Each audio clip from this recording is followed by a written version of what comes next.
This is random conversations with William, Doug, and Black Adam. Yeah. So, Adam, show the screen your blackness real quick. Look at that Blackie. And so we Doug's gonna play us a little ditty while we just tell random stories. Adam shits himself. We're ready to start the stories? Yeah, I'll start off with the Panda Express. Okay. I'm gonna play this ditty. And so one time, you won't be able to see us do this, by the way. We'll just hear us. We went to Champaign one time, just me and my family, and we went out to Panda Express. Chinese guy showed my food. A little Asian, whatever you want to say. We were talking about Asian guys earlier before we recorded this,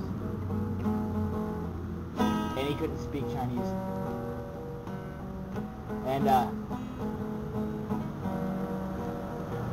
thought that was funny. So, gonna move to Doug. Alright, so the following is a true story. Only the event in the story has been changed. It's kind of like deja vu. Wait, what? Yeah. Okay. So one time I was at the library on the internet watching porn. Because the internet at my house wasn't working, and I didn't want to go to the library for a book because I'm American and I don't read. This black guy walks in, African American, with his hat turned sideways because apparently symmetry is for white people. His pants were almost touching the ground. I'm assuming they had a gravity problem, kind of similar to me. And his shirt was a jersey even though he didn't play basketball. He walks up to the guy behind the counter, and with a look in his eye, went to ask the guy behind the counter a question. Excuse my grammar. Before the black could speak, the guy behind the counter spoke and said, "Sir, the next bar is a couple streets away." Now in my mind I was outraged. How could someone be so racist? I wanted to go up there and give him a piece of my mind. But the sad part was, the black guy actually was looking for the bar. My drink! Get out! So now, following up the black story is a black himself, Adam Atwood. Yes, that would be me. Now, little beknownst to Doug, the black guy that came in there that day was actually me. I've come to find out over the years... Secrets! Yes, secrets. I do transgress between a fully white, well, mostly white, and a mostly black form. He's a werewolf! Full moon! Except the proper classification is were-nigga. Anyway. So does he put an A at the end? Every time I go to visit my mother's family, I realize there's more blacks than whites. It's an eclipse. Kind of similar to checkers. Very similar to checkers. Where's his queen? I don't know, but she's probably black. Where's Queen Latifah? But even though there were more blacks than whites in my mom's family, for the first time I felt like I was truly at home with my own kind. Even though he's not. Even though I'm paler than the new moon, but... Just like the movie. The glittering vampires. Those poor, poor glittery bastards. Actually, that brings me to my next story. So Twilight, New Moon, and all them win a bunch of the movie awards, or at least get nominated for them. It really pisses me off because, well, you know, I'll admit I read the book. I am not gay. I just act like it. There is a difference between being and acting. Yeah. Like Edward, he is being gay. He's not acting in that movie. I'm gonna get more hate mail from probably the 12-year-old girls than the black people. What about 12-year-old black girls? I will not hear the end of it. But you know what the moral of the story is, everyone? What? 12-year-old girls have found out that they can call more than once for their vote on the People's Choice Awards. And it sucks. So you know what I'm going to do? One day I'm going to pick the worst movie, the movie that no one likes. I've never heard anyone say it's good. I'm going to get about 5 friends, and for for 24 hours straight, we're just going to call in, vote that movie best movie. And to prove it to everyone that it really doesn't matter how good a movie is. It's just how determined people are to want it to win. In some way, I guess, tells you how good it is. And that's just being an asshole like we were. So the real moral is, democracy is a lie. And I like to be an asshole. That too. Watermelon. Fuck, Doug. Your turn. Okay. Next one I got for you is pretty short. Rock his penis. This one relates to Mexicans, because no stories that we can tell have to shade away from racism.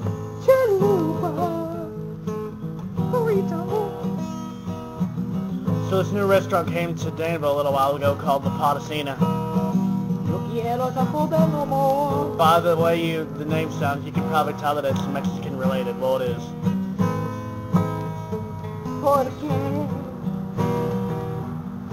Now, it's hard not to be racist whenever you walk into a Mexican restaurant and the first thing you see is a Mexican guy sitting on the floor with a sombrero. Well, anyway, I sat down to order my food, so I took a look at the menu. I was gonna order my usually everything, but then I soon found out that I couldn't understand any of the words that were on the menu. Oh my god. But then they had a dictionary for Mexican terms for illiterate Americans. Even though it's America, learn some Spanish. Well, by the end I couldn't figure out what to order. So confused. So I ended up ordering Caucasian, which was a chicken sandwich and some fries. America. Fuck yeah! USA! And the moral of the story Nice transition. is that Mexican food blows. And if you're American, you're gonna end up ordering American food at a Mexican restaurant. Oh, you'll shit the toilet. Now we're going to Adam for a likely racist story. 80% Mexican to be exact. 80% possibility to be Mexican related. Stories can't be Mexican. William's right. It is 80% chance. I went to that same restaurant. There we go. Doug didn't know it was the same day, right after he left. Mexican black guy. And like he already said, couldn't understand a damn thing on the menu. He likes watermelons and beans. They didn't have any on the menu, and it pissed me off. Spitting seeds and getting girls pregnant. So, I just picked something random off that Potacina menu. Watermelon tequila.